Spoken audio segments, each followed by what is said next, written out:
আসসালামু আলাইকুম প্রিয় ভিউয়ার্স, কেমন আছেন সকলে? আশা করি ভালো আছেন।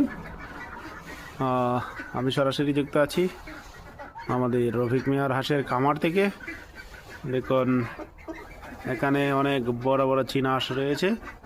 যারা চীনা হাঁস খরিদ করতে চান অবশ্যই কমেন্ট করে চলে আসবেন, ঠিকানা দিয়ে দেওয়া হবে। সর্বমূল্যে বিক্রি করা হচ্ছে, নিউ দোকান চালু হয়েছে। তাই যারা যারা চীনা হাঁস খেতে ভালোবাসেন অবশ্যই আমাদের সাথে যোগাযোগ করবেন। সর্বনিম্ন মূল্যে। দেখতে কিন্তু অনেক সুন্দর দেখা যাচ্ছে, দেখুন কি সুন্দর তাকিয়ে আছে হাঁসগুলো, মাশাআল্লাহ। অনেক কয়টা আছে এখানে, কয়টা 10টার মতো হাঁস আছে। 2 4 6 8, হ্যাঁ 10টা আছে। তো সকলেই চলে আসবেন আমাদের নাম্বারে যোগাযোগ করে সর্বনিম্ন মূল্যে একদম টাটকা দেশি চীনা হাঁস পেয়ে যাবেন। সকলে ভালো থাকুন, সুস্থ থাকুন। আসসালামু আলাইকুম রহমতুল্লাহি ওয়া বারাকাতুহু।